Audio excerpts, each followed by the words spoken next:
आज रात 12 बजे से पूरे देश में आइए जानते हैं बिहार के हर जिला हर क्षेत्र की फटाफट 50 बड़ी खबरों को केवल 10 मिनट में। साथ ही आज इस वीडियो में हम लोग जानेंगे कि सरकार ने गरीबों के लिए कौन कौन सी योजनाओं का शिलान्यास किया और साथ ही महिलाओं को 2 लाख रुपए कब से मिलेंगे और ई श्रम कार्ड धारकों को 3,000 रुपए कब से खाते में आएंगे और गरीबों के लिए सामान के साथ बिजली, पेट्रोल, डीजल, सोना, चांदी कब से सस्ता हो जाएगी और नियमों में क्या क्या बदलाव हुए हैं। सब कुछ आज इस वीडियो के माध्यम से जानेंगे। तो चैनल में पहली बार आए हैं तो वीडियो को लाइक करके चैनल को सब्सक्राइब जरूर कर दें और कमेंट में अपने जिला, अपने शहर का नाम जरूर बताएं।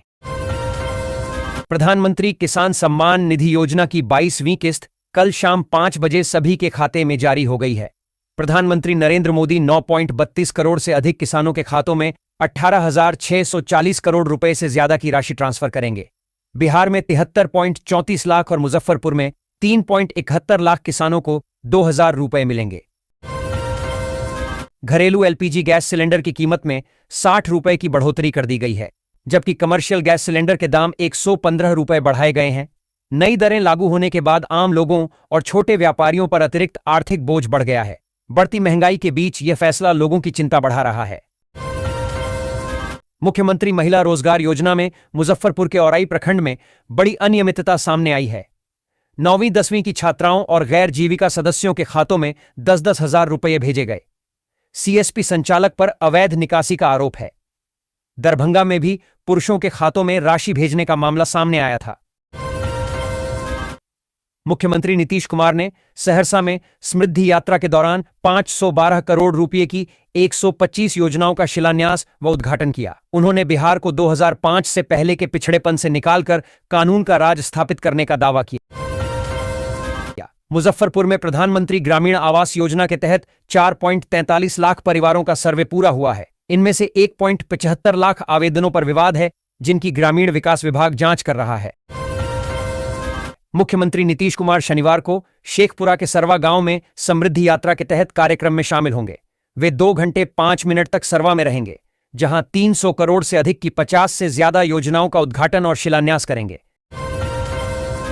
बिजली विभाग ने बकाया बिल और चोरी पर कड़ा रुख अपनाया है।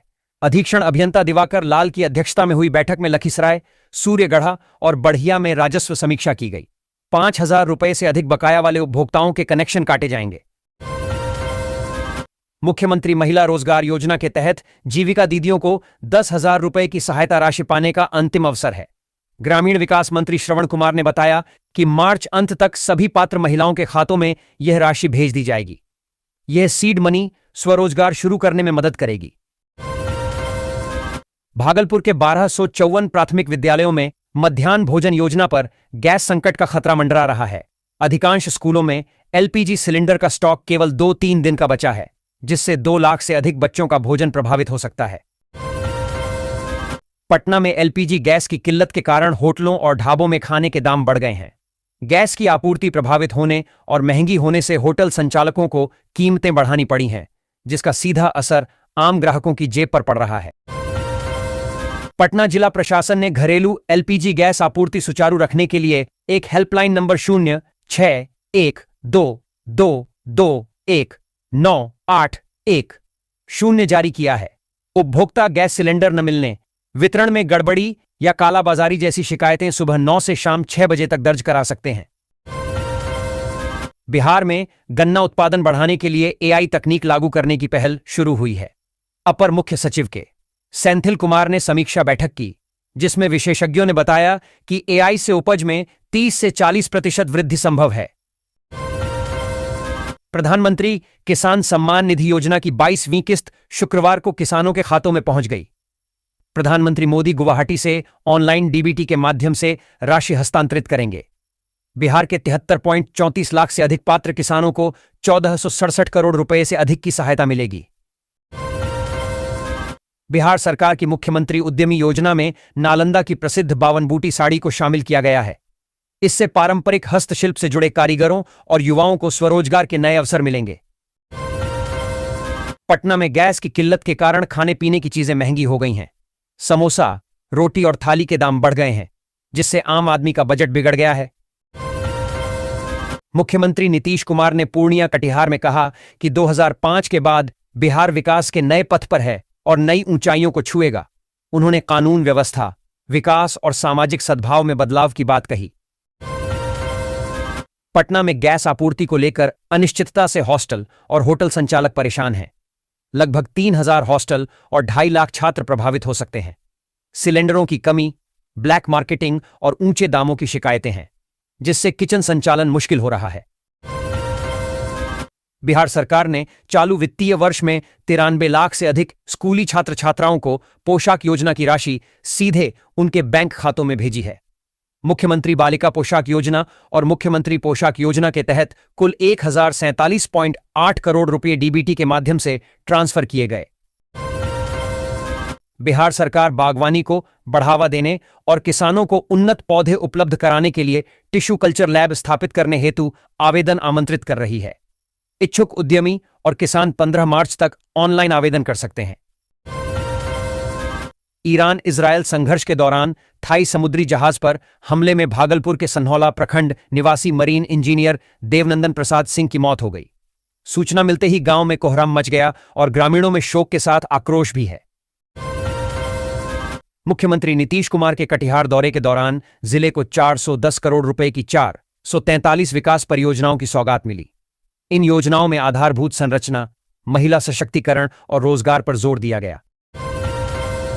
दरभंगा में प्रधानमंत्री आवास योजना के तहत पक्का मकान होने के बावजूद गलत तरीके से लाभ लेने का मामला सामने आया है। जांच में पोल खुलने के बाद प्रशासन ने लाभार्थियों से ली गई पूरी राशि वापस करने का निर्देश दिया है। मुख्यमंत्री नीतीश कुमार ने 2005 से बिहार में हुए बदलावों पर प्रकाश डाला, कानून व्यवस्था और सांप्रदायिक सौहार्द स्थापित होने का दावा किया।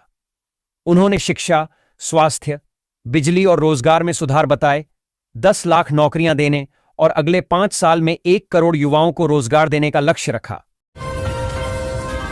सिवान में piped natural gas PNG connection का काम तेजी से चल रहा है, जहां 2500 घरों में कनेक्शन लग चुके हैं। मई माह से गैस आपूर्ति शुरू होने की संभावना है, जिसकी तिथि 25 मई निर्धारित है। बिहार विधानसभा को बम से उड़ाने की धमकी मिलने के बाद पटना में सुरक्षा कड़ी कर दी गई है। ईमेल के माध्यम से मिली इस धमकी के बाद पुलिस, बम स्क्वाड और डॉग स्क्वाड ने पूरे परिसर में सघन तलाशी अभियान चलाया। मिडिल ईस्ट में अमेरिका इजरायल ईरान संघर्ष से वैश्विक ऊर्जा बाजार प्रभावित है, जिससे होर्मुज जलडमरू मध्य पर तनाव बढ़ गया है। भारत, एक प्रमुख तेल आयातक, कच्चे तेल की आपूर्ति बाधित होने से पेट्रोल, डीजल और एलपीजी सहित सभी ईंधनों की बढ़ती कीमतों का सामना कर रहा है। राजधानी पटना समेत बिहार में रसोई गैस की किल्लत के बीच सरकार ने अहम फैसले लिए हैं। इंडियन ऑयल ने तकनीकी कारणों से ओटीपी आधारित डिलीवरी सिस्टम हटा दिया है, जिससे अब ऑफलाइन बुकिंग भी संभव है। प्रिया देवी ने 2020 में 1 किलो मशरूम से खेती शुरू की थी। आज वह बटन, मिल्की और आयस्टर मशरूम का उत्पादन कर हर माह 25 से 30 हजार रुपए कमा रही हैं। नीट यूजी 2026 के लिए 22.60 लाख से अधिक आवेदन आए हैं, जो 1.29 लाख एमबीबीएस सीटों के लिए कड़ी प्रतिस्पर्धा का संकेत है। नेशनल टेस्टिंग एजेंसी ने आवेदन फॉर्म में सुधार के लिए 12 से 14 मार्च तक करेक्शन विंडो खोली है। मुख्यमंत्री नीतीश कुमार ने समृद्धि यात्रा के तीसरे चरण में अररिया और किशनगंज का दौरा किया। उन्होंने उप मुख्यमंत्री सम्राट चौधरी समेत मंत्रियों की ओर इशारा करते हुए कहा कि अब ये सब मिलकर बिहार का विकास करेंगे। नीतीश कुमार के राज्यसभा नामांकन की अटकलों से बिहार की राजनीति गर्मा गई है। सूत्रों के अनुसार वे 8 या 9 अप्रैल को मुख्यमंत्री पद से इस्तीफा दे सकते हैं, जिसके बाद नए मुख्यमंत्री के चयन की प्रक्रिया शुरू होगी। शिक्षा विभाग ने बिहार के निजी स्कूलों में आरटीई के तहत नामांकन की अंतिम तिथि 20 मार्च तक बढ़ा दी है। पहले यह 10 मार्च थी। 69,193 चयनित छात्रों में से केवल 40,626 का ही नामांकन हो पाया था। नवगछिया अनुमंडल के 7 प्रखंडों में प्रधानमंत्री किसान सम्मान निधि योजना के लिए किसान पंजीकरण धीमी गति से चल रहा है। अब तक लगभग 50% किसानों ने ही अपना पंजीकरण कराया है, जिससे आधे से अधिक किसान योजना के लाभ से वंचित हैं। कृषि अधिकारी वरुण कुमार के अनुसार पंजीकरण बढ़ाने के लिए जागरूकता अभियान और प्रक्रिया को सरल बनाने के प्रयास जारी हैं। बगहा अनुमंडलीय अस्पताल में 6 महीने पहले लगाई गईं 2 आरओ मशीनें पाइपलाइन कनेक्शन न होने से शोपीस बनी हुई हैं। मरीजों और उनके परिजनों को शुद्ध पेयजल नहीं मिल पा रहा। फारबिसगंज के पोखर बस्ती में एसडीओ अभय कुमार के नेतृत्व में अनुमंडल प्रशासन ने रसोई गैस के अवैध भंडारण पर छापेमारी की। एक आवासीय परिसर और दुकान से लगभग 250 भरे व खाली गैस सिलेंडर बरामद किए गए। पटना हाईकोर्ट ने एक महत्वपूर्ण फैसले में कहा कि वाहन से बेहद कम मात्रा में शराब मिलने पर बीमा राशि के बराबर भारी जुर्माना लगाना अनुचित है। अदालत ने गोपालगंज के एसडीएम द्वारा लगाए गए 3.80 लाख रुपए के जुर्माने को रद्द कर दिया। बिहार के उप मुख्यमंत्री विजय कुमार सिन्हा ने बताया कि 78 बालू घाटों के सरेंडर के पीछे सुनियोजित साजिश थी, जिससे विभाग को लगभग 700 करोड़ रुपए का नुकसान हुआ। उन्होंने कहा कि अवैध खनन पर सख्ती के बाद संवेदक घाट सरेंडर कर रहे हैं, जिनकी सुरक्षा राशि जब्त होगी। पटना के राजीव नगर स्थित भारत गैस एजेंसी पर 2 दिन बाद सिलेंडर पहुंचने से भारी भीड़ उमड़ पड़ी। उपभोक्ता तड़के 3 बजे से कतार में लग गए, जिससे 4 बजे तक 300 लोगों की लंबी लाइन लग गई। मुजफ्फरपुर में 14 मार्च को राष्ट्रीय लोक अदालत आयोजित होगी, जहां गलत या लंबित ट्रैफिक चालानों का निपटारा किया जाएगा। जिला विधिक सेवा प्राधिकार द्वारा विशेष बेंच और आवेदन काउंटर स्थापित किए गए हैं। वाहन मालिक अपने चालान सुधारने के लिए आवेदन कर सकते हैं। हजारों लंबित ई चालानों के समाधान से वाहन चालकों को बड़ी राहत मिलने की उम्मीद है। राज्य में अगले 2 दिनों तक बादल छाए रहेंगे और धुंध बनी रहेगी। 15 से 17 मार्च के दौरान 30 से 40 किमी प्रति घंटे की रफ्तार से हवाएं चलने, मेघ गर्जन और वज्रपात की चेतावनी जारी की गई है। नेता प्रतिपक्ष तेजस्वी यादव ने बिहार की मौजूदा स्थिति को लेकर एनडीए सरकार पर तीखा हमला बोला है। उन्होंने कहा कि दशकों से एनडीए की सरकार होने के बावजूद बिहार विकास के अधिकांश सूचकांकों में चिंताजनक स्थिति में है। केंद्र सरकार की पीएम किसान योजना के तहत नए किसानों के लिए पंजीकरण प्रक्रिया अब और सरल हो गई है। अब फार्मर आईडी और ई-केवाईसी अनिवार्य है। किसान ऑनलाइन या सीएससी केंद्र के माध्यम से आवेदन कर सकते हैं। T20 वर्ल्ड कप जीतने के बाद भारतीय क्रिकेटर ईशान किशन नवादा पहुंचे, जहां उनका भव्य स्वागत हुआ। अपनी दादी डॉक्टर सावित्री शर्मा के घर पर क्रिकेट प्रेमियों का हुजूम उमड़ पड़ा। पटना हाईकोर्ट ने एक महत्वपूर्ण फैसले में कहा कि वाहन से बेहद कम मात्रा में शराब मिलने पर बीमा राशि के बराबर भारी जुर्माना लगाना अनुचित है। अदालत ने गोपालगंज के एसडीएम द्वारा लगाए गए 3.80 लाख रुपए के जुर्माने को रद्द कर दिया। बिहार स्वास्थ्य विभाग ने गर्मी में बच्चों को प्रभावित करने वाले एईएस एक्यूट इंसेफ्लाइटिस सिंड्रोम से निपटने के लिए मिशन मोड में काम शुरू किया है। अधिकारियों को लापरवाही न बरतने के सख्त निर्देश दिए गए हैं। नौबतपुर में घरेलू गैस सिलेंडर की बढ़ती मांग और अफवाहों के कारण उपभोक्ताओं में अफरा तफरी मची है। गैस वितरण केंद्रों पर लंबी कतारें देखी जा रही हैं, जिससे लोगों को घंटों इंतजार करना पड़ रहा है। राज्य में डॉक्टर भीमराव अंबेडकर आवासीय विद्यालयों में कक्षा 1 के नामांकन के लिए 9 से 14 मार्च तक ऑनलाइन लॉटरी प्रक्रिया शुरू हो गई है। अनुसूचित जाति एवं अनुसूचित जनजाति कल्याण विभाग द्वारा संचालित इस प्रक्रिया से 91 विद्यालयों में पारदर्शी तरीके से छात्रों का चयन होगा। बिहार में 16 मार्च को होने वाले राज्यसभा चुनाव के लिए एनडीए विधायकों ने पटना में बैठक की। भाजपा और जदयू को 2-2 सीटें मिलने की उम्मीद है, लेकिन एनडीए 5वीं सीट जीतने की रणनीति बना रहा है। पटना नगर निगम ने संपत्ति कर वसूली के लिए सख्त अभियान शुरू किया है। नगर आयुक्त के निर्देश पर 6 धावा दल 50,000 से अधिक बकाया रखने वाले 535 बड़े बकायेदारों के घर जाएंगे। आईजीआईएमएस के डॉक्टरों ने 2 दिन की नवजात बच्ची की जटिल सर्जरी कर जान बचाई। बच्ची की सांस और खाने की नली आपस में जुड़ी हुई थी, जिससे उसे दूध पीने में दिक्कत हो रही थी। राजधानी पटना में रसोई गैस की आपूर्ति धीरे धीरे सामान्य हो रही है, लेकिन 7-8 दिनों का बैकलॉग बना हुआ है। वितरकों को गैस की खेप मिली, पर लंबित बुकिंग के कारण वितरण में भारी दबाव है। मोनालिसा ने एक पॉडकास्ट में पवन सिंह और अक्षरा सिंह के पुराने रिश्ते पर बात की है। उन्होंने बताया कि पवन सिंह के कई अफेयर थे और सेट पर अक्षरा सिंह से उनके झगड़े होते थे। सरकार ने बिहार की प्रमुख आधारभूत संरचना परियोजनाओं के लिए बालू की स्थायी आपूर्ति सुनिश्चित की है।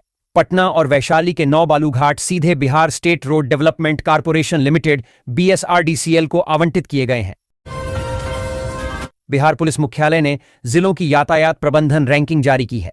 पूर्णिया, सारण, लखीसराय, कटिहार और शेखपुरा शीर्ष 5 जिलों में शामिल हैं, जबकि सहरसा, मधुबनी, जहानाबाद, नालंदा और नवगछिया सबसे खराब प्रदर्शन करने वाले हैं। पटना के गांधी मैदान में राज्य स्तरीय कृषि यांत्रिकरण मेला एग्रो बिहार 2026 फीट शुरू हुआ। कृषि मंत्री रामकृपाल यादव ने इसका उद्घाटन किया, जिसका उद्देश्य किसानों की आय बढ़ाना और उन्हें तकनीक से जोड़ना है। गर्ल्स स्कूल और Saint Paul's International High School के खिलाफ सीबीएसई के नाम का अनधिकृत उपयोग कर अभिभावकों को गुमराह करने के आरोप में प्राथमिकी की सिफारिश की गई है। कटिहार में आयकर विभाग ने करदाताओं को जागरूक करने के लिए एक आउटरीच कार्यक्रम आयोजित किया। बिहार झारखंड के प्रधान मुख्य आयकर आयुक्त जयंत मिश्रा ने बताया कि देश में 75 करोड़ पैन कार्ड धारकों में से केवल 9 करोड़ ही आयकर देते हैं, जबकि बिहार में यह आंकड़ा मात्र 5% है। 19 मार्च से चैत्र नवरात्र के साथ नव संवत्सर 2083 रौद्र का शुभारंभ होगा। इस वर्ष गुरु राजा और मंगल मंत्री होंगे। ज्योतिषीय मान्यताओं के अनुसार यह वर्ष शासन प्रशासन में सक्रियता, आर्थिक विस्तार और कृषि में अनुकूलता लाएगा। पटना नगर निगम ने निजी भवनों पर लगे विज्ञापन होर्डिंग्स के लिए नए नियम जारी किए हैं। भवन मालिकों को होर्डिंग का आकार, स्थान, एजेंसी के साथ करार और स्ट्रक्चरल स्टेबिलिटी टेस्ट का प्रमाण पत्र देना होगा। परिवहन मंत्री श्रवण कुमार ने पूर्णिया के दालकोला चेकपोस्ट के निरीक्षण के दौरान किशनगंज अररिया सीमा पर गलगलिया में नया चेकपोस्ट बनाने का निर्देश दिया। इसका उद्देश्य बंगाल से बिहार आने वाले वाहनों की निगरानी और परिवहन नियमों का पालन सुनिश्चित करना है। मंत्री ने अधिकारियों को वित्तीय वर्ष 2025 से 26 के लिए निर्धारित 51.54 करोड़ रुपए के राजस्व लक्ष्य को 100% प्राप्त करने की सख्त हिदायत दी और चेकपोस्ट की साफ सफाई व व्यवस्था सुधारने के भी निर्देश दिए। पटना के राजीव नगर नाला क्षेत्र में भारत गैस एजेंसी पर 2 दिन बाद गैस सिलेंडर पहुंचे। गुरुवार तड़के 3 बजे से ही उपभोक्ता कतार में लग गए, जिससे 300 से अधिक लोगों की भीड़ हो गई। लोकसभा में अविश्वास प्रस्ताव पर चर्चा के दौरान पूर्णिया के निर्दलीय सांसद पप्पू यादव और बेगूसराय के भाजपा सांसद गिरिराज सिंह के बीच तीखी नोकझोंक हुई। पप्पू यादव ने गिरिराज सिंह पर भूंजा खाने और स्वतंत्र चुनाव लड़ने की चुनौती दी। उप मुख्यमंत्री विजय कुमार सिन्हा ने बताया कि राजस्व अधिकारियों और कर्मचारियों की हड़ताल के बावजूद आम लोगों के काम नहीं रुकेंगे। वहीं गोपालगंज के एक राजस्व अधिकारी को रिश्वत मामले में निलंबित भी किया गया है।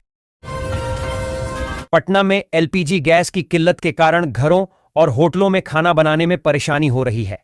लोग अब इंडक्शन चूल्हे का सहारा ले रहे हैं, जिससे इलेक्ट्रॉनिक्स बाजारों में इनकी बिक्री तेजी से बढ़ी है। पटना में चैती छठ महापर्व की तैयारियां तेज हो गई हैं, जो 22 से 25 मार्च तक मनाया जाएगा। जिला प्रशासन और नगर निगम सुरक्षा व व्यवस्था सुनिश्चित कर रहे हैं। केंद्र सरकार के सशक्त पंचायत नेत्री अभियान के तहत दिल्ली में आयोजित राष्ट्रीय सम्मेलन में सारण की डेवढ़ी ग्राम पंचायत की मुखिया प्रियंका सिंह को सम्मानित किया गया। उन्हें महिला हितैषी ग्राम पंचायत निर्माण, महिला सुरक्षा, स्वास्थ्य और आर्थिक सशक्तिकरण में उत्कृष्ट कार्य के लिए यह सम्मान मिला। पटना में जदयू प्रदेश कार्यालय पर बक्सर से आए कार्यकर्ताओं ने जमकर हंगामा किया। वे डॉक्टर राजकुमार शर्मा को बक्सर का जिलाध्यक्ष बनाए जाने का विरोध कर रहे थे, जिसे अलोकतांत्रिक बताया गया। मुजफ्फरपुर में बाबा गरीबनाथ मंदिर सहित 86 मठ मंदिरों की चहारदीवारी का निर्माण किया जाएगा। जिला योजना पदाधिकारी ने कार्यपालक अभियंता को प्राक्कलन तैयार करने का निर्देश दिया है। यह पहल मठ मंदिरों की भूमि पर बढ़ते अतिक्रमण को रोकने और अतिक्रमित भूमि को मुक्त कराने के लिए की जा रही है। विशेष निगरानी इकाई ने बिहार स्वास्थ्य सेवा निगम के उप महाप्रबंधक पंकज कुमार के ठिकानों पर आय से अधिक संपत्ति मामले में छापा मारा। छापामारी के दौरान पंकज कुमार ने लगभग 1.25 करोड़ रुपए के हीरे, सोने चांदी के जेवरात और 32 लाख रुपए नकद बाहर फेंकने का प्रयास किया, जिसे टीम ने जब्त कर लिया। पटना नगर निगम ने संपत्ति कर बकायेदारों के खिलाफ सख्त कार्रवाई की चेतावनी दी है। 50,000 से अधिक बकाया वाले 14 मार्च तक भुगतान करें, अन्यथा कुर्की जब्ती, बैंक खाता फ्रीज और बिजली कनेक्शन काटने जैसी कार्रवाई होगी।